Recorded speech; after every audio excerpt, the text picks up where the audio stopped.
tarde a todas e a todos. Estamos aqui hoje reunidos no dia 17 de novembro, nessa tarde de segunda-feira, para ouvirmos o professor doutor Rodrigo Farias, que trabalha, que é um pesquisador da Universidade Federal do Rio de Janeiro, a UFRJ, e também, junto a mim, é coordenador do NUEST, que é o Núcleo de Estudos de História do Espiritismo.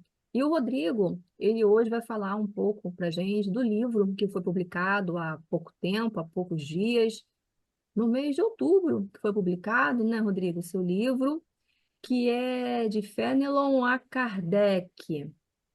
Aí eu vou só aumentar aqui um pouquinho a letra. Antecedentes e controvérsias na história do Espiritismo. Esse aí mesmo que ele está mostrando para a gente, divulgando, que é pela editora Conhecimento? É, Qual o editora nome do da editora? conhecimento. Editora do Conhecimento.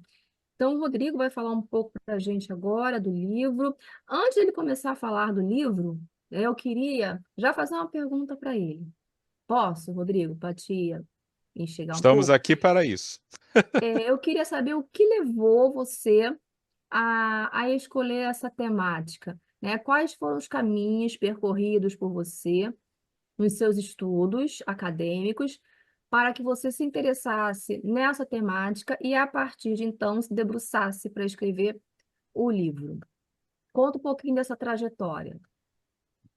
Tá, bom, para começo de conversa, né? O livro não é propriamente um livro acadêmico.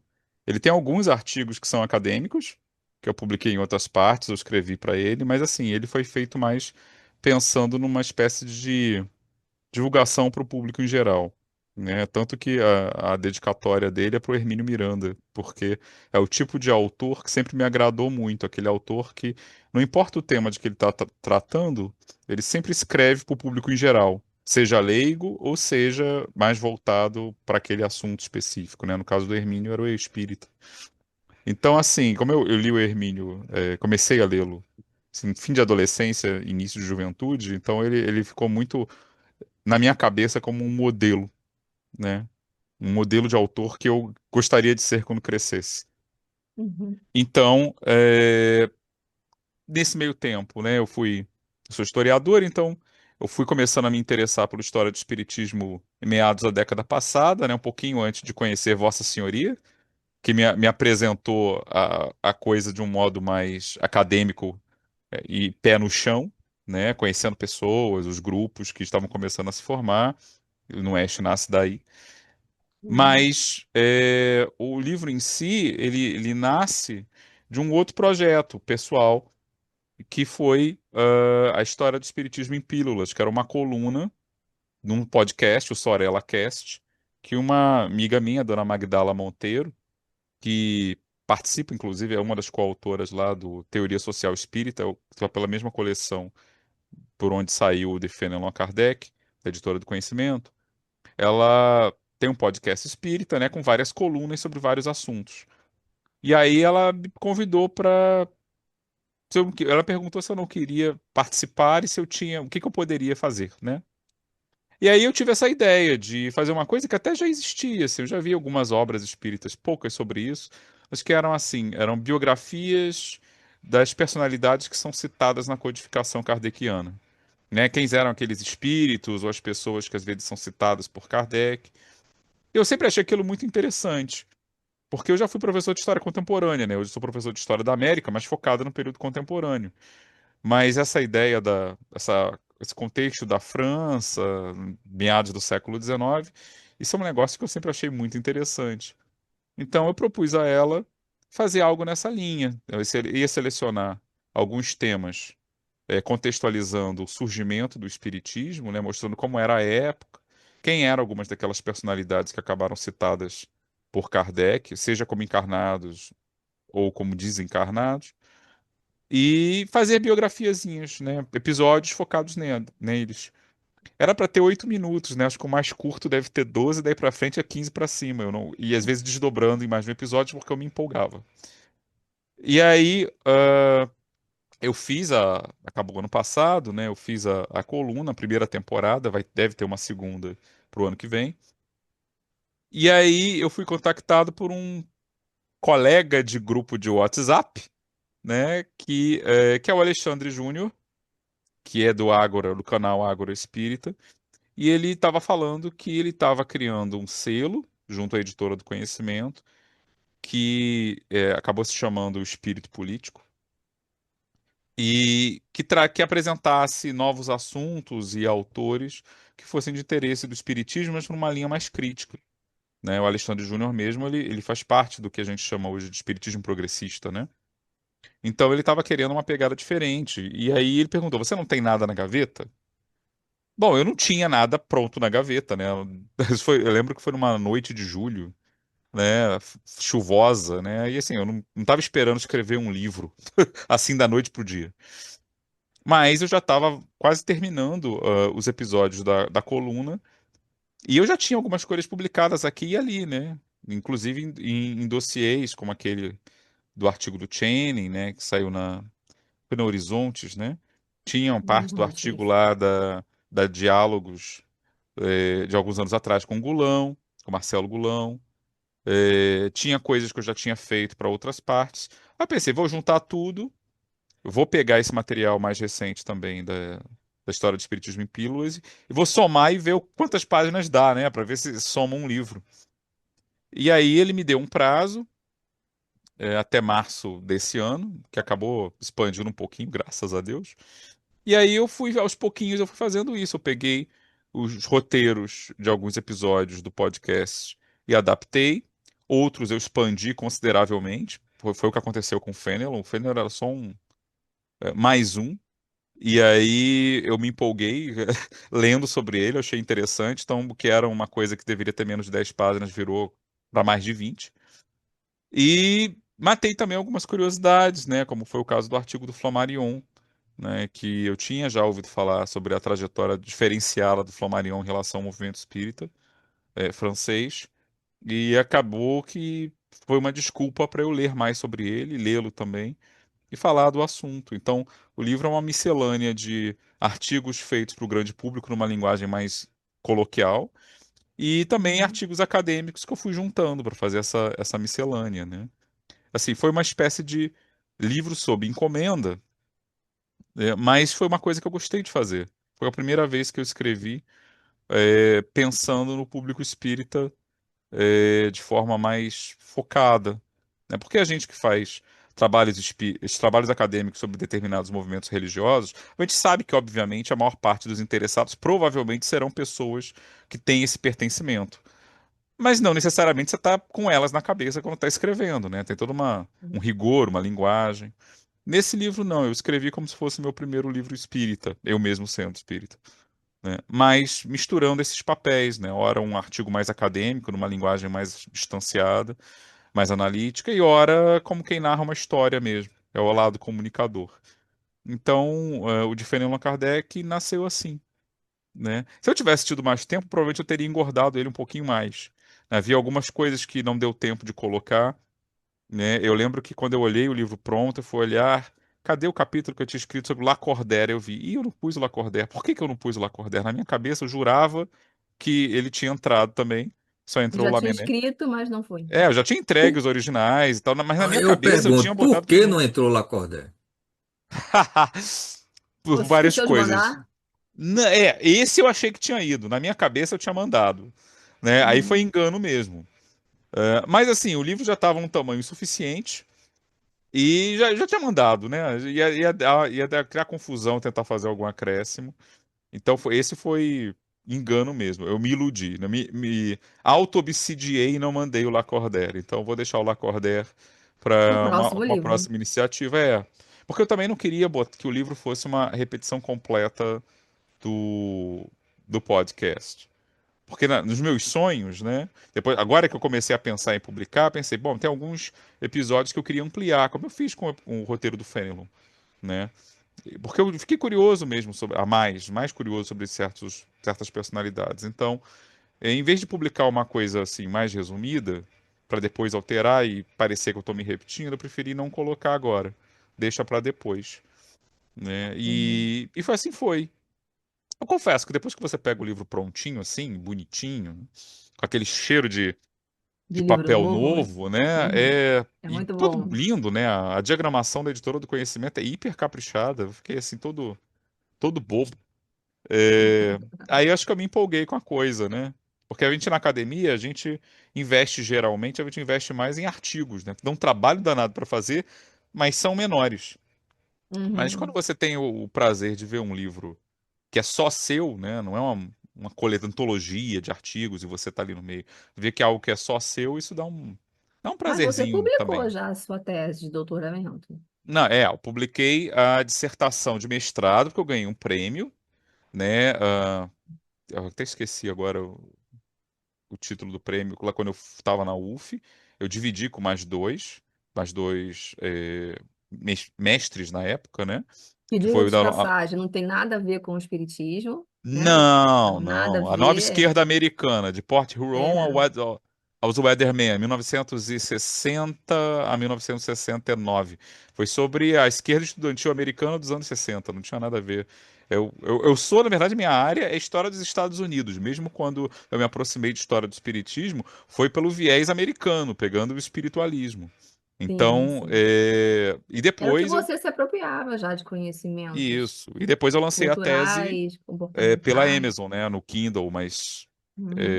lançar pelo Kindle um texto acadêmico é igual você não lançar para nada. Deve ter tido meia dúzia de downloads em alguns anos, então eu não conto isso como uma publicação propriamente.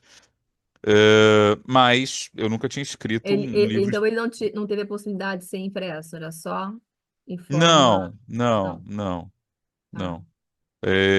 E é uma pena, porque eu gostei muito da minha tese de doutorado, diga-se de passagem, né? Foi sobre uma revista conservadora seminal nos Estados Unidos, a National Review. Então, como a direita americana andou muito em alta nesse início do século XXI, né? Até porque ela nos infectou também. Aqui, a direita brasileira deve muito à americana. É, eu acho que a tese ficou interessante. Mas assim, eu não tinha muita paciência para ficar correndo atrás de editora nem nada, achei mais cômodo simplesmente publicar por ali. Mas assim, acho que não foi exatamente a melhor das iniciativas. Quem sabe um dia, né? Mas enquanto isso, ela está disponível lá no, no repositório de tese e dissertações da história da UF, para quem quiser.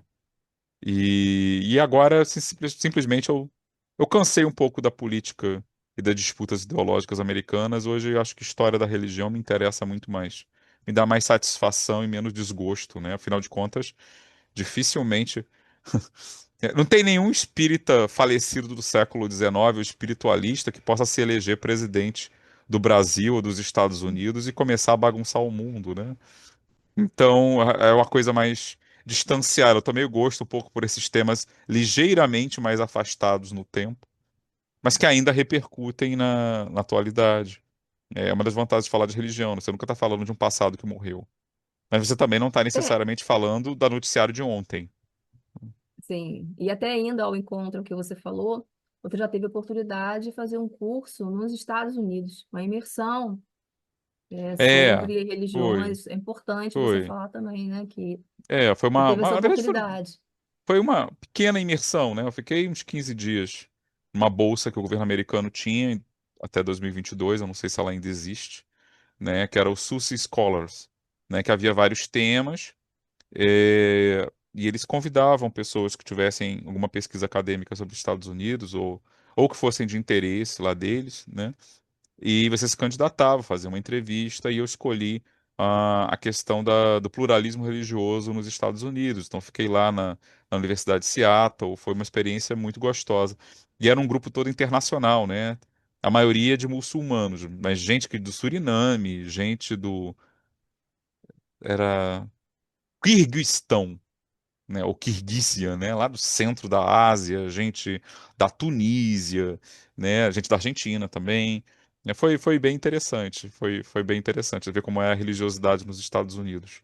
Foi sem dúvida uma experiência muito boa, que infelizmente eu não creio que ela ainda fosse possível hoje, né? O contexto político mudou imensamente Uhum. e, enfim, vamos quem sabe no futuro, né? Mas assim, foi bem legal. Foi bem legal.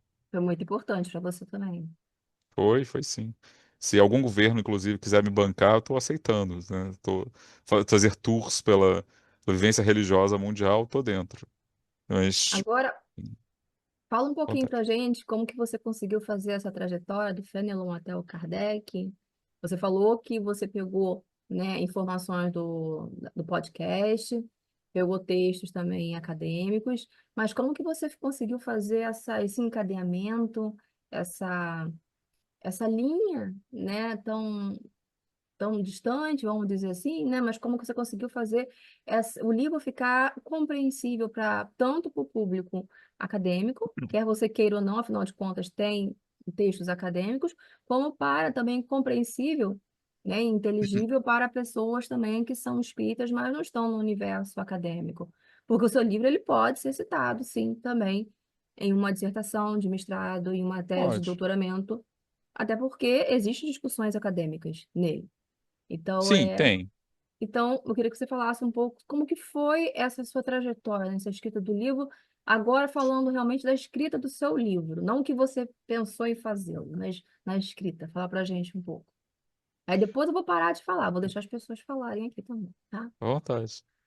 Bom, a primeira formação foi em comunicação, então isso ajudou muito, né? E ser professor também. Então, assim, os ensaios são independentes.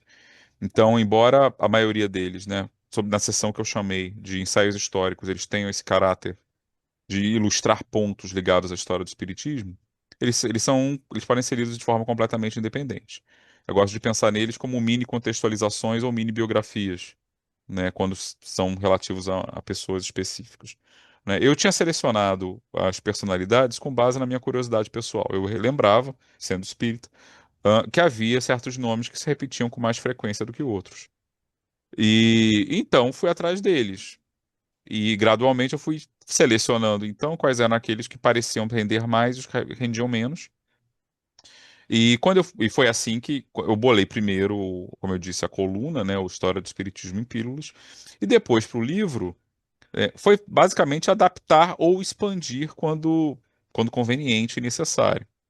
Então, assim, eu peguei alguns nomes que são mais, acho eu, o nome é popular, mas a maioria das pessoas não sabe quem está por trás do nome.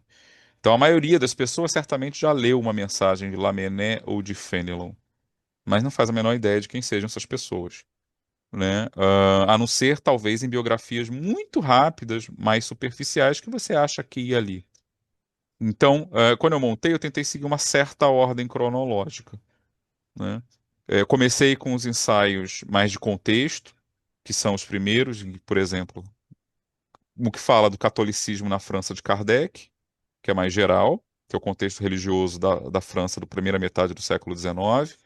Então, aí, tudo que eu já tinha estudado sobre a Europa após a Revolução Francesa veio muito a calhar, né?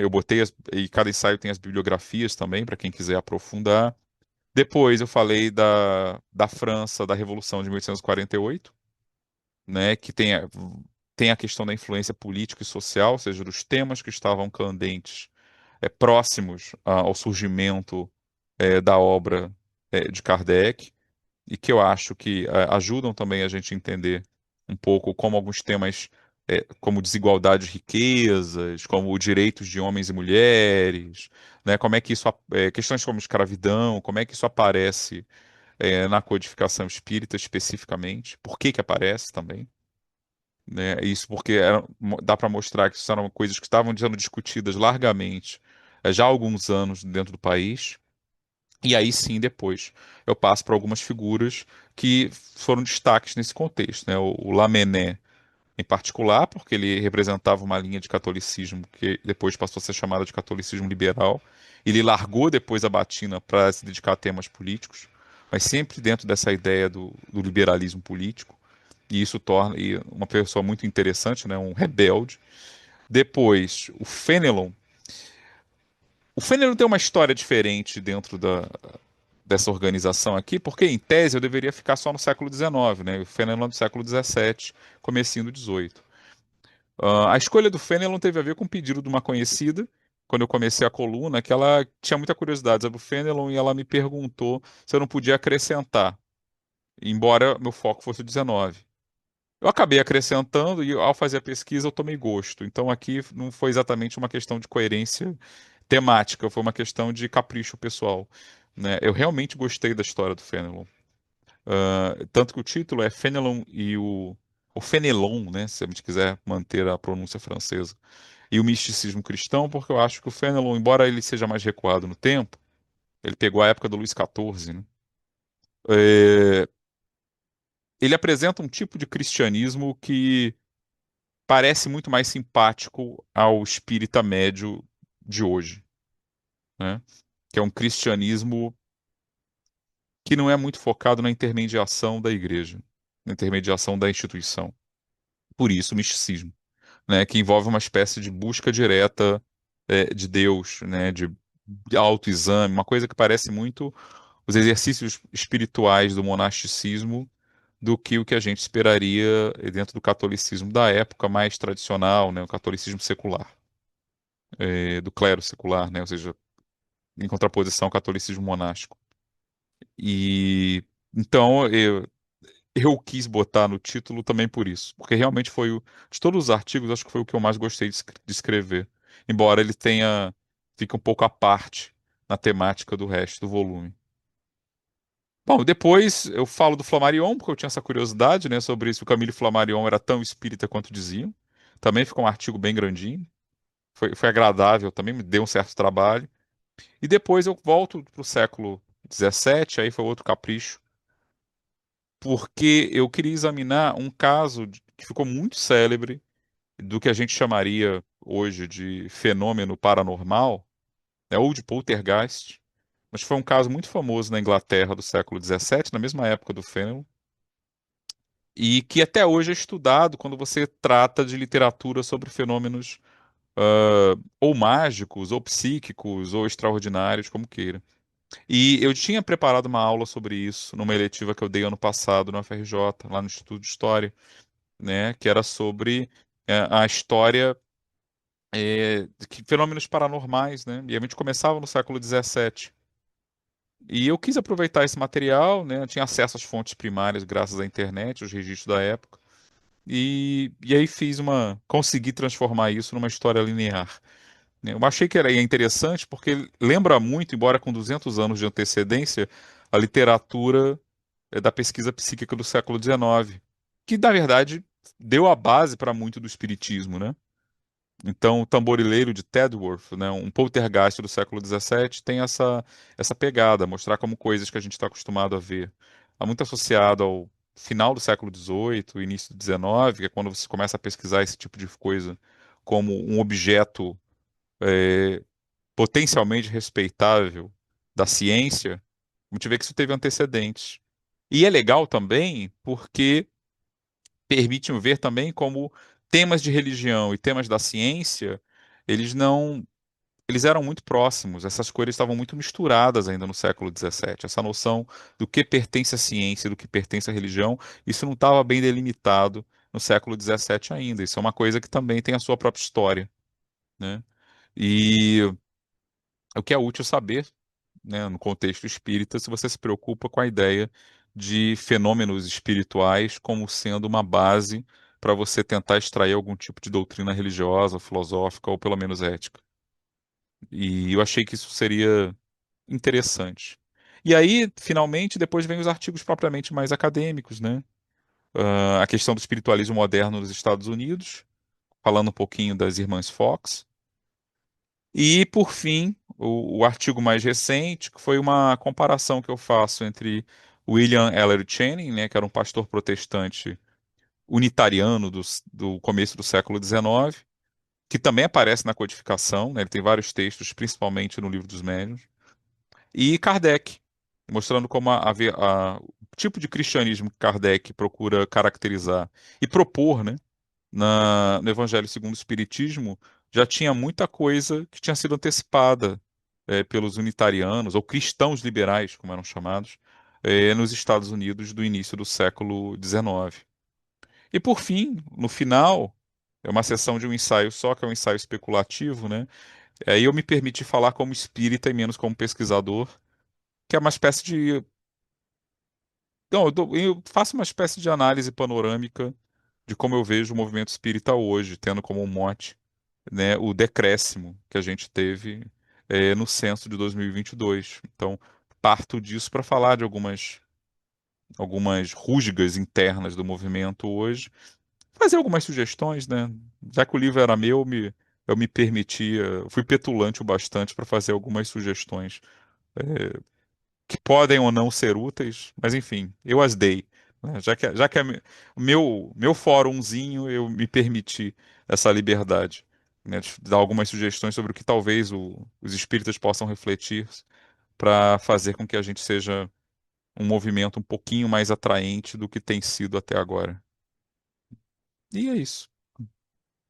Obrigada, Rodrigo, pela resposta. Lira, Edson. Também temos aqui a Ana Gabriela com a gente, de Souza, Não, Sil Sil é o nosso amigo. É o nosso amigo que está com pseudônimo aqui conosco. Temos um amigo oculto, quem é? O sobrenome Sil é o nosso amigo, tá ali, Ah, o Nordeste, Andrécio. André, né? Então André, aqui você reencarnou, André. eu tô vendo, não, tá Nordeste, o sobrenome Sil ali, enfim, então Não deve ter muitos, né? não deve ter muitos, é. Eu só conheço ele e o cantor. Lira, quer fazer uma pergunta? O Lira certamente quer perguntar, É, questionar para você. Lira, a palavra é sua, por vamos gentileza. lá. Eu utilizei na tese a parte do capítulo sobre o espiritualismo moderno, já que eu trato na tese o espiritismo como caso particular, né? A gente se ufana tanto que perdemos nosso cordão umbilical e não podemos, porque aquilo que parece invenção já tenha sido inventado, reinventado. Então ele é muito rico, me ajudou dentro das características da religião da época, o embrincamento, né, do espiritualismo moderno com o sistema religioso, com o sistema de reatar relações afetivas, por isso tantos grupos familiares, é uma coisa que o espiritismo perdeu, né? E também como um trabalho de observação científica, de protocolos e tal. Me interessou agora nos demais, principalmente Fénelon, mas a parte de Camille Flammarion, que eu na minha tese eu estou em bronca com ele, bronca assim. Nós espíritas temos uma leitura diferente daquilo que vem de Camille Flammarion, como tudo que vem está ok, mas com relação a Kardec, na época, por diversos motivos, a interpretação é outra. Então eu li ele com muito cuidado e vi a delicadeza com que você tratou todos os biografados, né? Mas Camille Flammarion, eu não perdoo não, sabe? Eu bato mesmo. Então, assim, queria congratular. Mas eu queria ouvir mais um pouco sobre William Ellery Channing, não sei se é Channing, e Kardec, Channing. pelas comunicações que Kardec colocou dele, eu acho que no livro dos médiuns, né? Uma É. sequência lá no final, considero aquelas comunicações bastante interessantes, porque é uma prova do método que ele utilizava, né, de classificação das mensagens. O Channing, assim, quando eu descobri o Channing, né, foi um pouco de uma surpresa, porque eu estava pesquisando para disciplinas, né? Meus projetos, a maioria deles surgem. Ah, meu Deus, liguei a televisão sem querer aqui. Meu pé bateu no controle remoto. É, eu aprendo muito, eu bolo meus projetos criando disciplinas, né? Eu crio eletivas. As eletivas são meu playground para fazer as primeiras leituras, né? E o Channing, ele me chamou muita atenção porque ele morreu em 42, 1842, né? Ele nasceu ainda em 1780, se não me falha a memória. Então ele ainda é um homem que cresceu no século XVIII, mas num ambiente de uma liberdade religiosa comparada à Europa bastante expressiva. E o que me chamou a atenção nele é que os unitários americanos, ou unitarianos, como queiram, né, eles são meio que o desaguadouro de uma longa tradição cristã de tentativas de racionalizar a fé.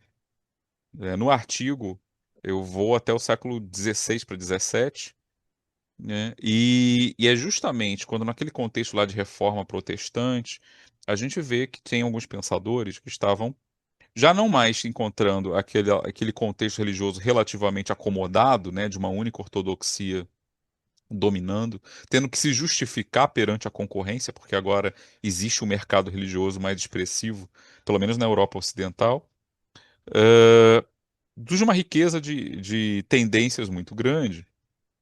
E uma delas, né, é justamente dialoga com a ideia de religião natural, né? De que haveria, por trás de todos os dogmas, você teria algumas tendências mais naturais, ao ser humano, que seriam mais universais.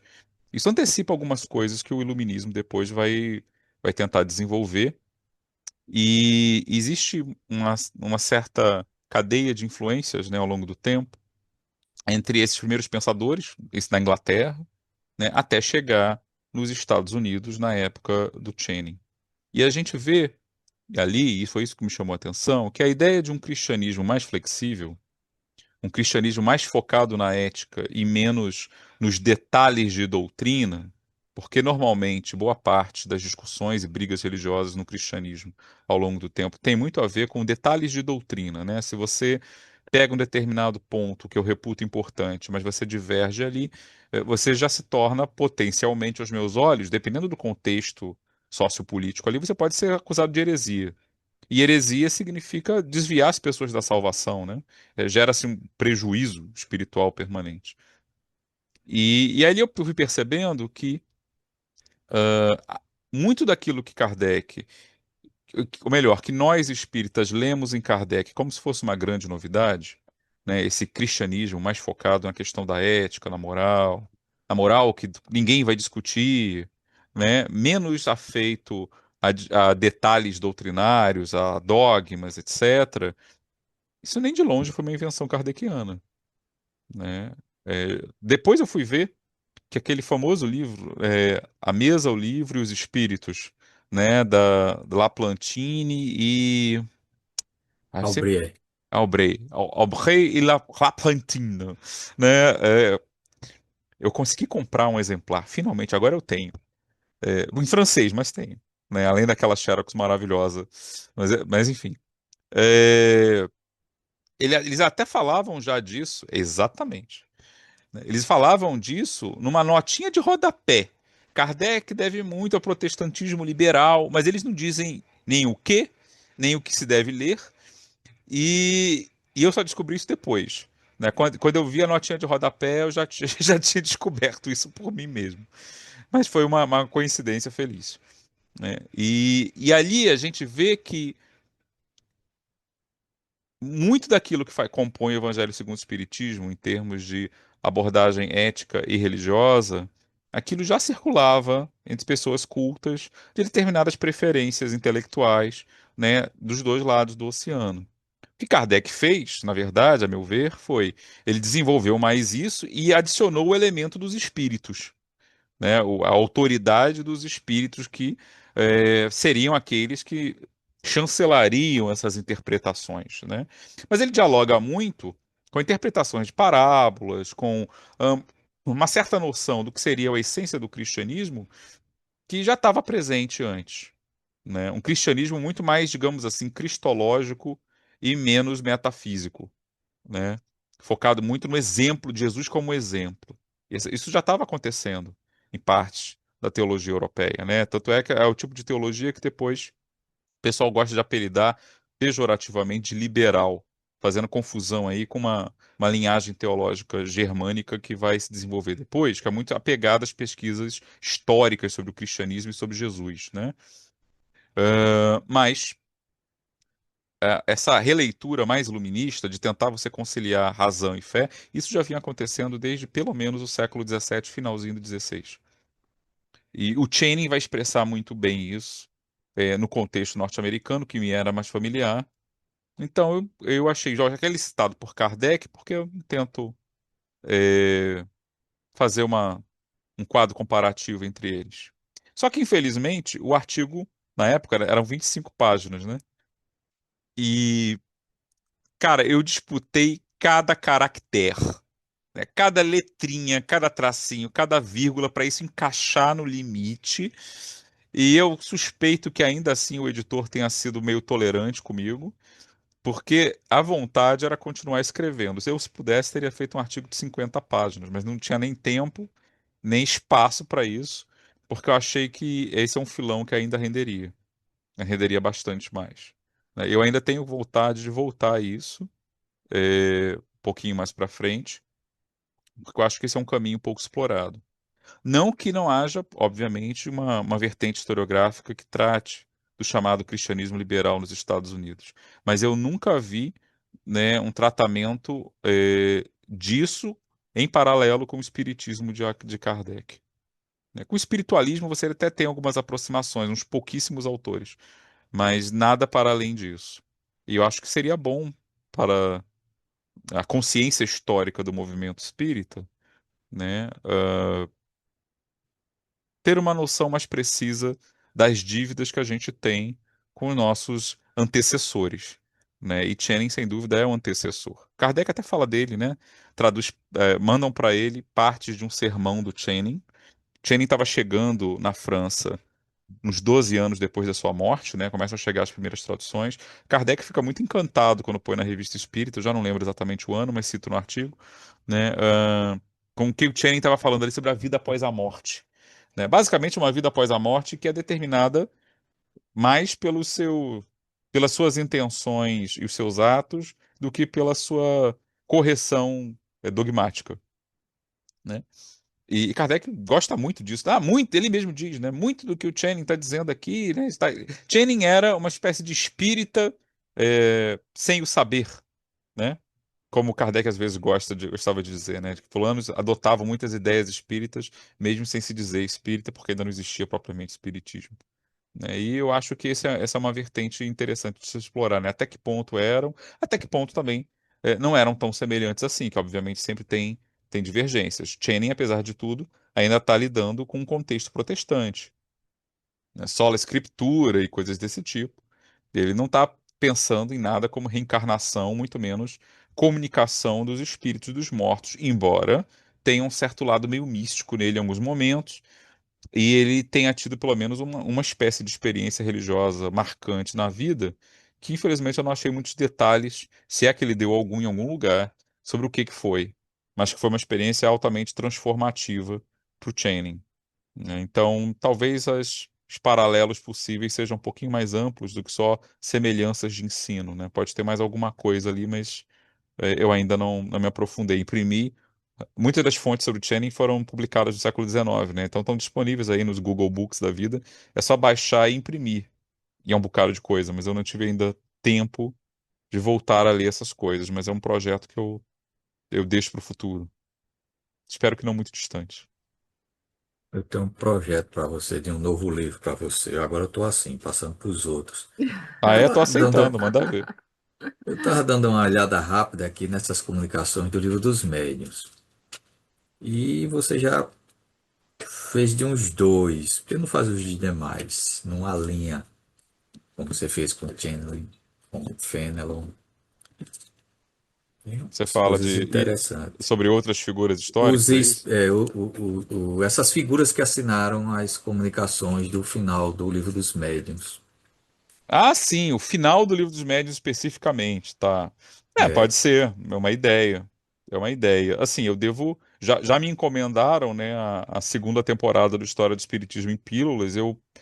Não tendo mais uma deadline, né, um prazo fixo, eu pretendo fazê-las e depois. Aqueles que eu me diverti mais fazendo, né, expandir e dessa vez sem tanta pressa. Por exemplo, uma figura que eu acho super interessante, em que inclusive eu quero fazer aqui um preito de gratidão ao Marcelo Gulão, né, porque ele escreveu um artigo já publicado sobre ele. Acho que uma figura interessantíssima é o Jean Renault. que era um socialista utópico francês, e, Uhum. e ele tem uma obra, né, que eu nunca consegui ler porque ela nunca foi traduzida, e o meu francês não dava para o gasto. Agora ele dá. É, que é o Terra e Terra e Céu, céu. justamente. O francês do Marcelo é muito melhor que o meu, né? E o Marcelo escreveu um artigo, não sei se ele pretende escrever mais sobre o Renault, mas eu acho que é uma figura que assim, que eu passaria um tempo pesquisando o Renault, não para fazer concorrência com o Marcelo, mas porque eu acho que realmente é uma figura muito interessante, ou seja, ver como você já tinha uma espécie de socialismo espiritualista, vamos chamar assim, né? Um pouquinho antes de Kardec. Kardec teve contato com essas pessoas, tanto que ele citava o Renault na Revista Espírita algumas vezes, né? Fez uma homenagem até muito bonitinha, embora breve, quando o Renault desencarnou. E eu acho que é um negócio que vale a pena explorar aí. Não explorar apenas pela questão do viés da afinidade metafísica, mas também pela afinidade ética e das ideias sociais que esse tipo de gente advogava e que Kardec aparentemente via com muitos bons olhos, mesmo que não necessariamente é, reproduzisse tudo aquilo, né? Mas dialogava com simpatia.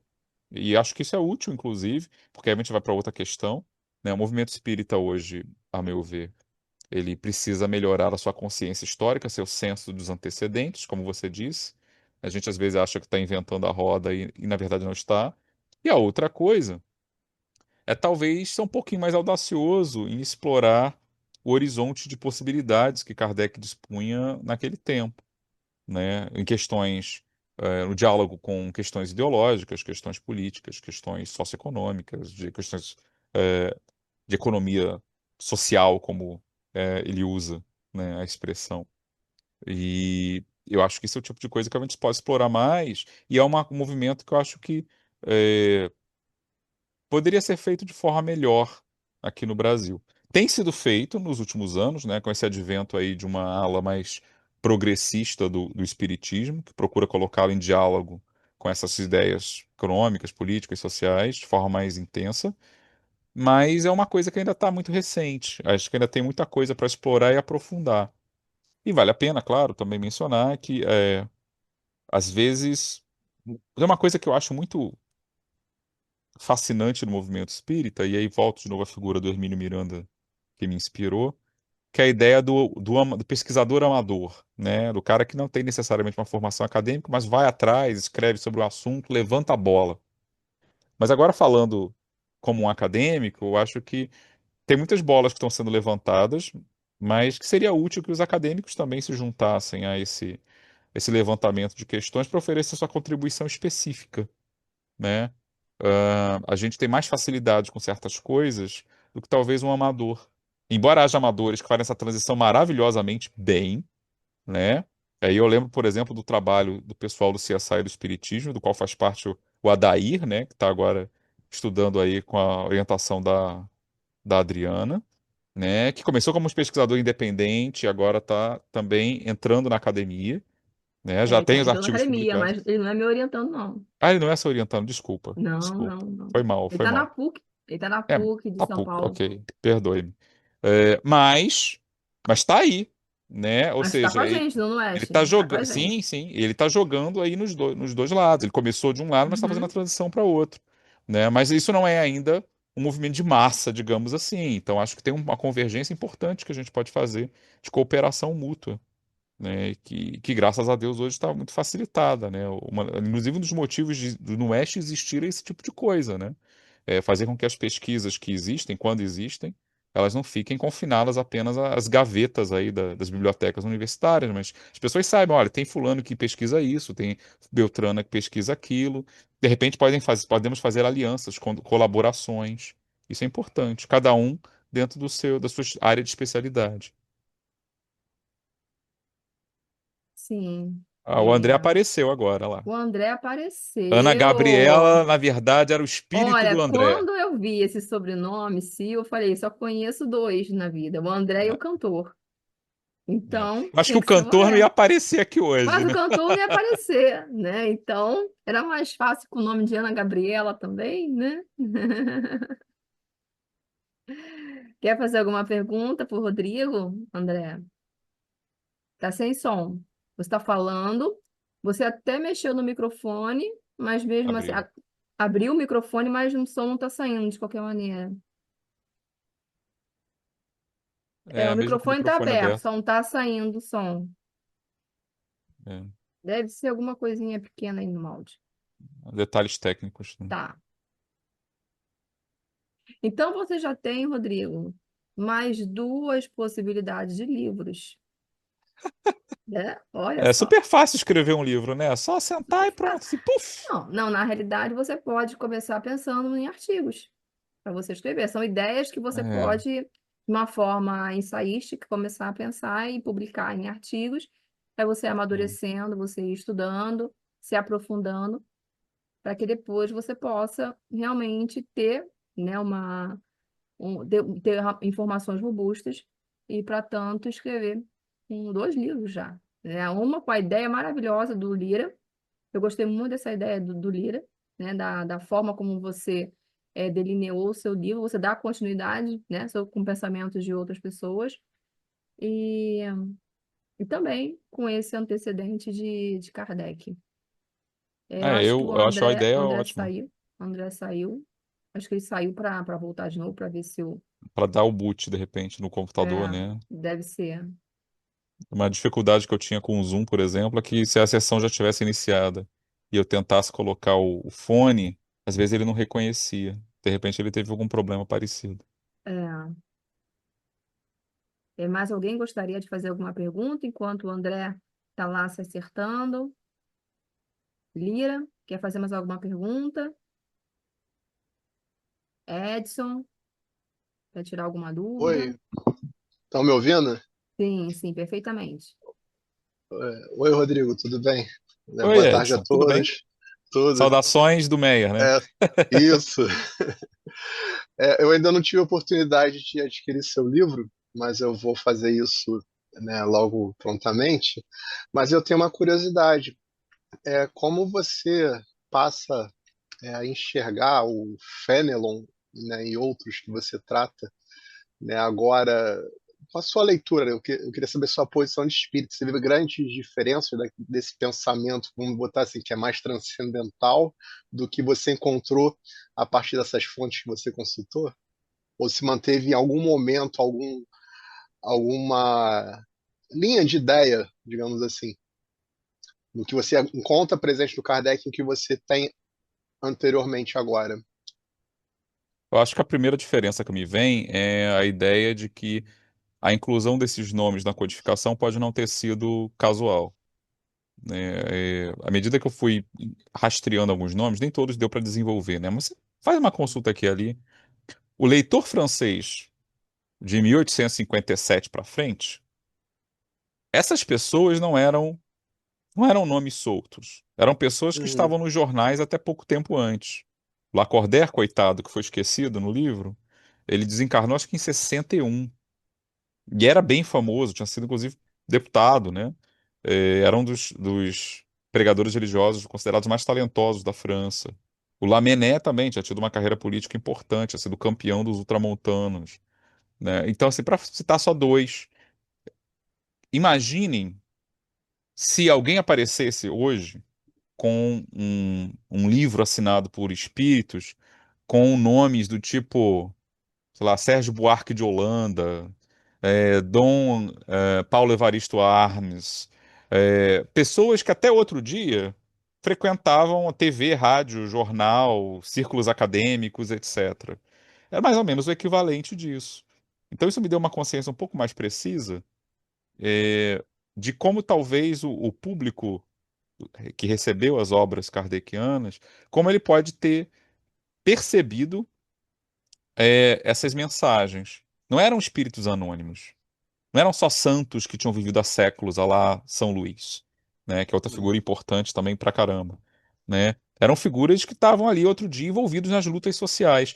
E falando agora como espírita, uma outra coisa que eu percebi, quando você vai vendo a vida dessas pessoas, elas eram brilhantes, todas elas, em suas áreas de atuação. Mas elas não eram santos. Elas não Uhum. eram é, figuras assim que levitavam quando caminhavam, lá Jesus ou Buda. Eram pessoas normais. Lamennais é um problema de temperamento brabíssimo, né? Arrumar briga com Lamennais devia ser um pesadelo. Se fosse hoje, eu acho que ele infernizaria, você lideraria campanhas de cancelamento e coisa do tipo. Então, assim, eles eram pessoas que estão ali, muitas vezes, sob a pecha para os espíritas, de espíritos superiores, mas é uma superioridade, não é extra-humana, é uma superioridade do tipo que você encontra na rua, né? Se você procurar, você encontra nas instituições pessoas assim que também são brilhantes, né? Que são talentosas, alguma coisa, ganham um certo destaque, mas que não te dão essa sensação de. Sabe aquele Jesus do Franco Zeffirelli? Já viu? Jesus do Franco Zeffirelli é uma adaptação linda, acho que de 68, uma coisa assim, mas que Jesus está sempre olhando para cima em êxtase, né? Ele não olha para as pessoas. Ela sempre um ardor místico. Nenhuma dessas figuras que eu pesquisei até o momento tem esse perfil. E acho que isso as torna mais interessantes, mesmo que elas venham a tratar de temas mais transcendentais aí na qualidade de espíritos, né? Primeiro porque se você conhece quem o indivíduo foi em vida, é inevitável você ficar procurando alguma coisa disso no que ele está dizendo supostamente após a morte, né? Será que tem algum traço dessa figura aqui? E isso já é interessante e renderia um estudo por si só, de cada um individualmente. Eu não achei, confesso, assim, eu não consegui achar no Channing do Livro dos Médiuns muita coisa que me lembrasse do Channing vivo. Mas eu também não li todo o Channing vivo, né? Uhum. Mas hoje eu entendo que aquela assinatura lá não é uma assinatura vazia de significado. Tem um quê de autoridade para quem conhecia, quem sabia de quem se tratava, né, por trás daquilo. A mesma coisa com todos os outros.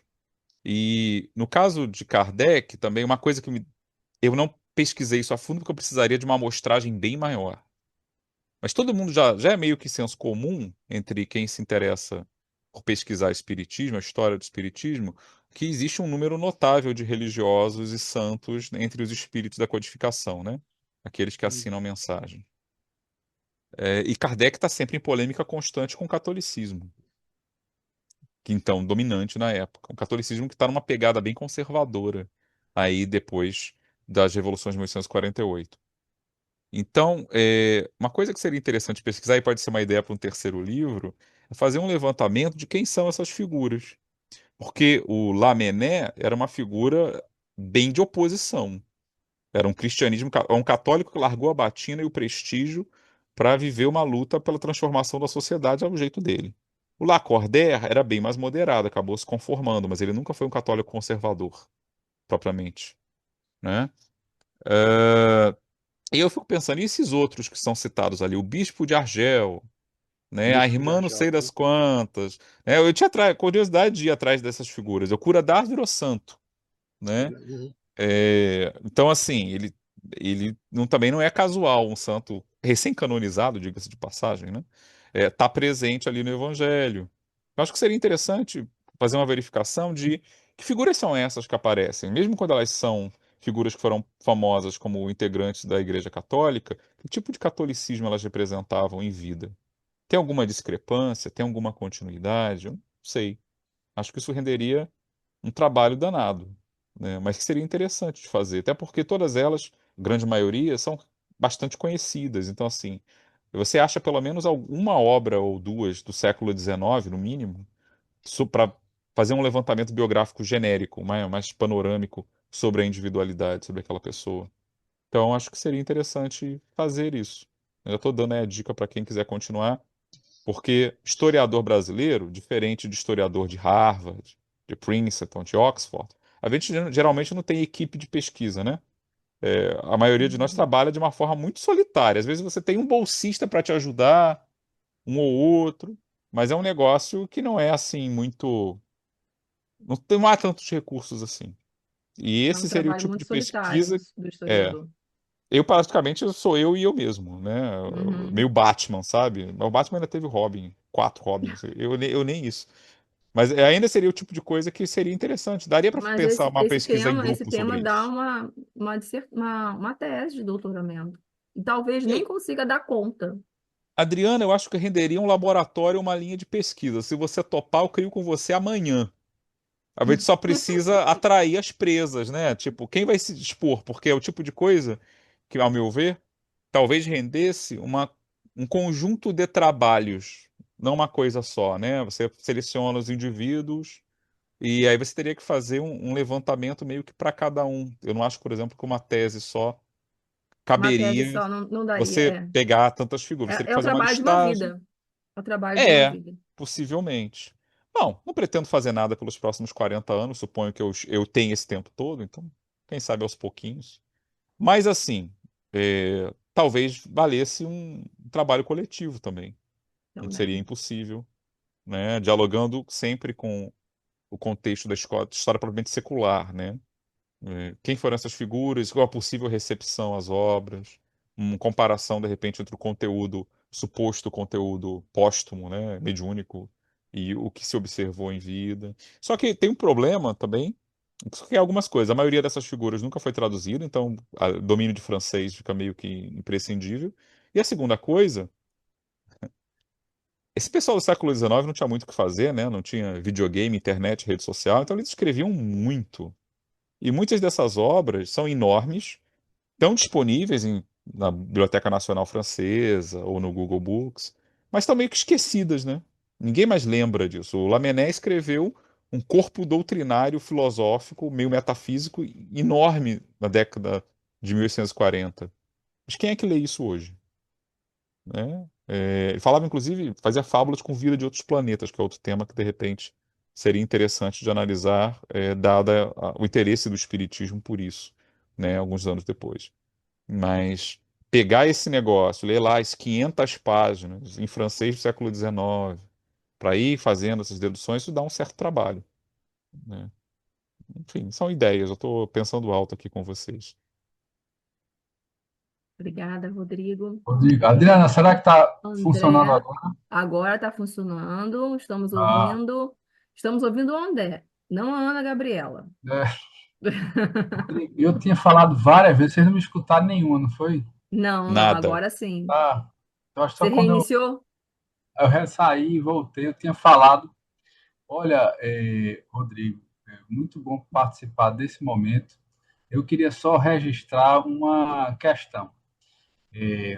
Fiz o pedido da obra e chegou, coincidentemente, está na portaria, chegou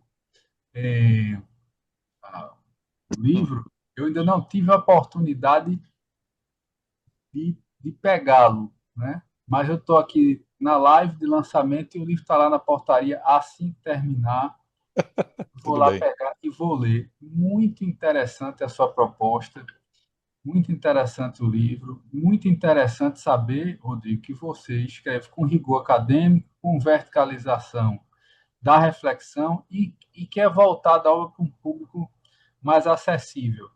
Não é? Quer dizer assim, que não é só o público acadêmico, apesar do rigor e da verticalidade que você escreve. Então, isso é muito bacana, vai dar uma contribuição muito interessante, que surjam desse outros projetos, tá bom? Conto com a gente. A Eu que leitura, agradeço. eu falei, já sei que vai ser uma contribuição muito interessante. Eu usarei nos trabalhos acadêmicos da gente. Obrigado, é uma honra. Então, eu acredito que todo mundo aqui já tirou as suas dúvidas. O Lira já falou, o André vai ler o livro, depois vai conversar com o Rodrigo, o Edinho, o Edson também já conversou. Agora, aquele momento, Rodrigo, das suas considerações finais. O que que você gostaria, de passar a mensagem do livro para as pessoas, para que elas possam ter vontade, o ímpeto de ler? Como que você, né, falaria tanto para o público acadêmico, como para o público espírita, não acadêmico, mas interessado em conhecer um pouco mais sobre a história do espiritismo, ou que veio antes do espiritismo? É, Fala um pouco para a gente, de maneira a você promover e divulgar o seu livro. Bom, eu não pensei em nada muito específico, mas assim, eu sempre gosto de fazer uma exortação quando a gente fala dessas coisas, da importância da gente conhecer a gente que é espírita, né? da gente conhecer a nossa própria história, a nossa própria herança. Né? E eu acho que, para mim, qualquer esforço que tenha nessa seara, seja ele mais acadêmico, mais voltado para o público especializado, ou seja, ou mais voltado para o público em geral, tem sempre essa preocupação, esse norte, né? Que é a ideia de que nós temos uma história que é breve, né? Dada o fato de que o movimento espírita surgiu outro dia, em termos históricos, né? A gente está indo aí para 170 anos ainda, isso é pouco. Mas, apesar disso, é, nós temos uma história que é muito rica. Eu acho que ela é mal explorada, ela é mal aproveitada pela gente de maneira geral, né? Como eu disse, né? Eu já disse várias vezes, inclusive para você.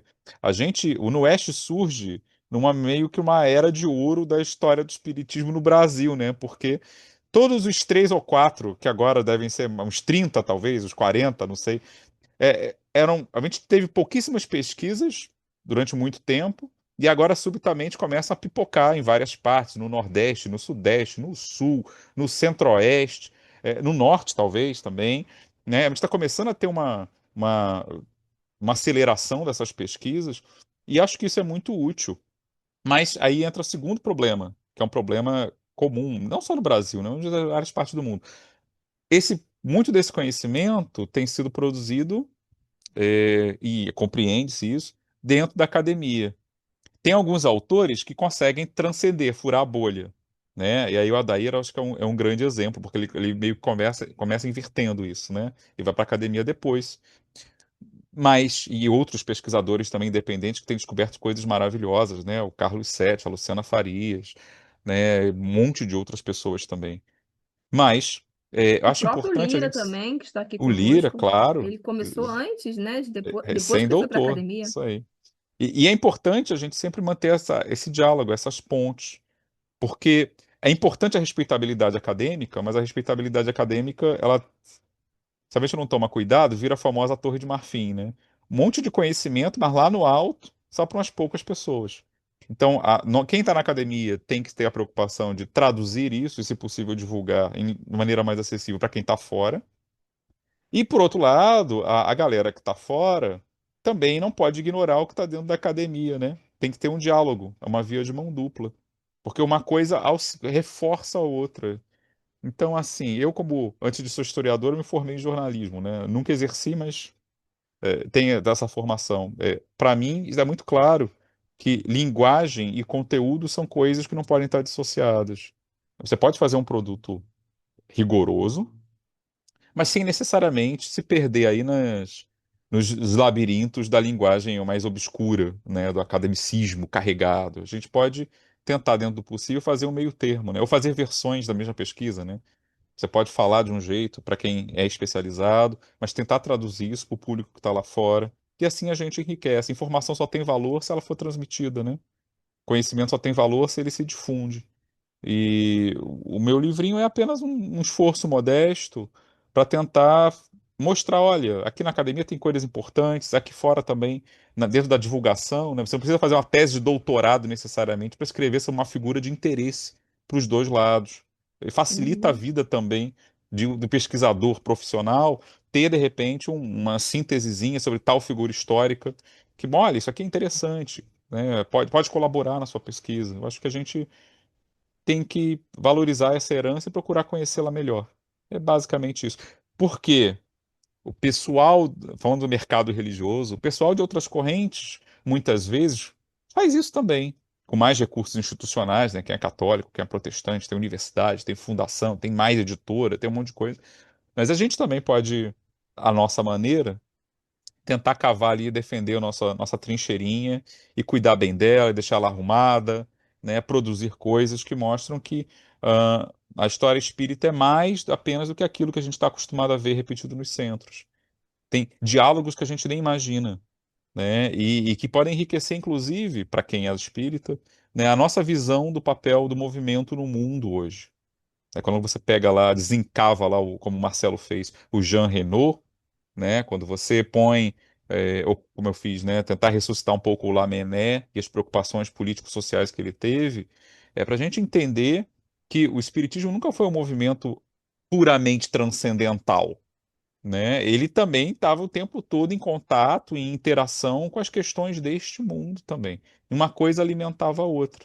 E o nosso papel como historiadores, eu acho, é um pouco isso, é tentar mostrar essa riqueza desse diálogo. Aquilo que não estava, que talvez não pareça ter à primeira vista interesse doutrinário, né, no sentido de do que vai falar sobre a minha vida pós-morte, mas certamente tem interesse para eu entender como essa doutrina surgiu, se estruturou e se espalhou, né? Uhum. O que estava sendo dito ali nas entrelinhas que às vezes 170 anos depois pode parecer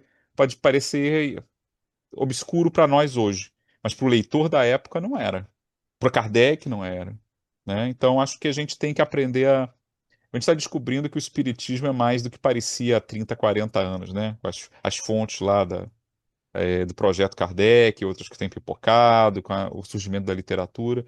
A gente está aprendendo a ver o espiritismo como ele. Parece meio estúpido dizer isso, mas é meio ousado, mas entender melhor o espiritismo tal qual ele realmente era. Vou ser meio ranquiano agora, né? Ver facetas dele que não estavam óbvias, não tinham sido ainda iluminadas pela pesquisa histórica ou pelas preocupações meramente religiosas. Eu acho que com isso todo mundo ganha. Quem tem interesse só religioso, quem tem interesse historiográfico, quem tem interesse filosófico, ético, o que for. É porque você acaba descobrindo que Kardec não estava tão sozinho assim, né? O Channing é um bom exemplo disso.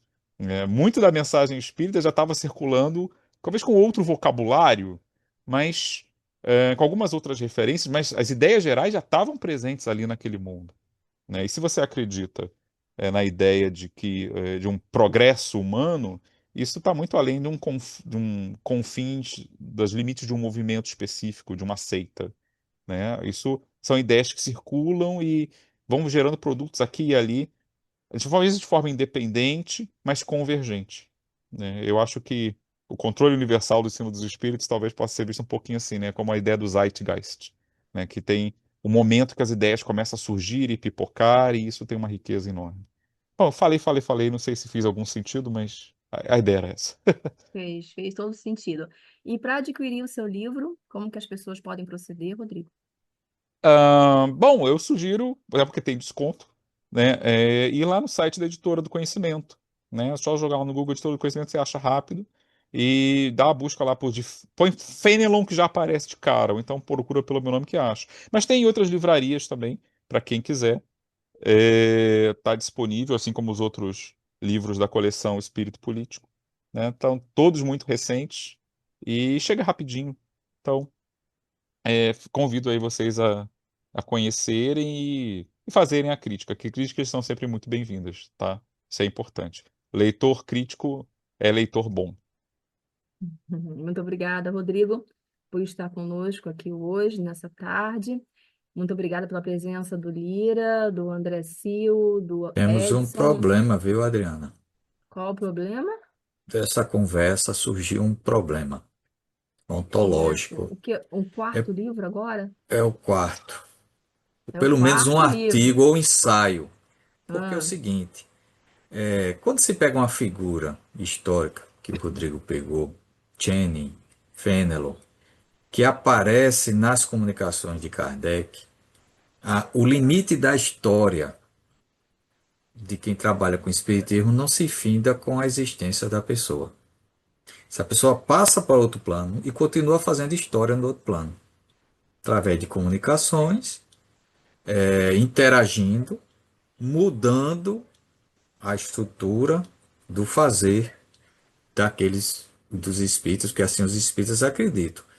Então, na medida que a gente pega essas figuras, eu notei aqui no livro do Rodrigo, que depois ele coloca no final, olha, essa figura retorna através de mensagens e tal. É a continuidade da história. Então, é um problema nosso, de quem está na área de história, dizer, olha, tem uma figura que continua fazendo história. E agora? Como é que a gente conta isso? Como é que contextualiza? Uma história pós-morte, né? Uma história espiritualista. Assombrando, assombrando a gente. É. Isso dá uma reflexão, inclusive, teórica, né? Porque se você. É possível uma história espiritualista, né? Ele dava para discutir a epistemologia, até que ponto seria válido, né? Ou pelo menos concebível, né? Tem vários IC condicionando isso. Interessante. Você lembra Interessante. da revista Espírita que tem no Dia dos Mortos, né, que era comemorado, várias comunicações curtas de pessoas Sim. de renome discutindo entre si, uma confusão danada. No final, São Luís volta e Kardec diz: o que é que aconteceu aqui? Essa enxurrada de discussões, ou não, você falou isso de mim, mas você não poderia ter dito isso sobre minha obra, isso no plano espiritual. E São Luís disse: olha, os espíritos carregam os seus pontos de vista pessoais e esses espíritos ainda estão discutindo suas obras, que ficaram, mas no plano espiritual eles continuam a discussão. É a história. Teve um diálogo, se não me engano, acho que entre Voltaire e um outro espírito, e Frederico Isso, II, não é isso? isso, Tem um isso aí. diálogo psicográfico, não lembro mais em qual volume da Revista Espírita, figuras que tiveram uma ligação em vida, né, mas que fazem lá uma espécie de debate póstumo. Isso é, isso é interessante. Isso é interessante. Bastante interessante, Posso né? fazer uma sugestão futura? A Meu Deus, um gente. quinto livro. É o quê? Vai lá. Não, Vai a sair uma gente, editora dessa de conversa. repente, eu não sei quando, né? Resgatar esse campo experimentado da doutrina e quem sabe conversar aí com o Shannon, com o Fenelon e esses aí, e saber o que eles acham até do que você escreveu. Bom, cá entre Esse, nós, eu vou dizer aqui que eu tinha isso em mente. Eu, é. eu, eu, eu concebi, rascunhei, né, um projeto de evocação, né, quando eu participava de um grupo espírita mais independente, né, só que infelizmente, por razões várias, o grupo se dissolveu. Então, a gente só teve uma experiência e não era. E como era a primeira, a gente não ia fazer com nenhuma figura histórica. A gente tentou com uma pessoa que era parente de uma conhecida, né, para tentar aferir questões de identidade, se era possível. Então, assim, não deu para levar adiante, né? Mas eu Ah, vamos sei que, conversar depois sobre isso. Eu tenho interesse, ok, vamos né? conversar sobre isso. Só não garanto que seja nada para logo não, porque afinal de contas, esse tipo de coisa exige um problema, né? Você precisa de médiums, e não é qualquer médium, né? Aí Uhum. vira outro tipo de. A história espiritualista parapsicológica, né? Channing declara em 2026 que, né, o que ele disse em 1816 já não vale mais, porque ele mudou de ideia em 200 e tantos anos. Isso é interessante. Enfim. É. Mais alguma questão? Não? Então, encerramos hoje a nossa reunião com a divulgação do livro, publicado no mês passado, do professor doutor Rodrigo Farias. E até a próxima reunião. Até a próxima, gente. Obrigado. Tchau, tchau. Tchau, tchau. Abraço, pessoal. Abraço, Rodrigo.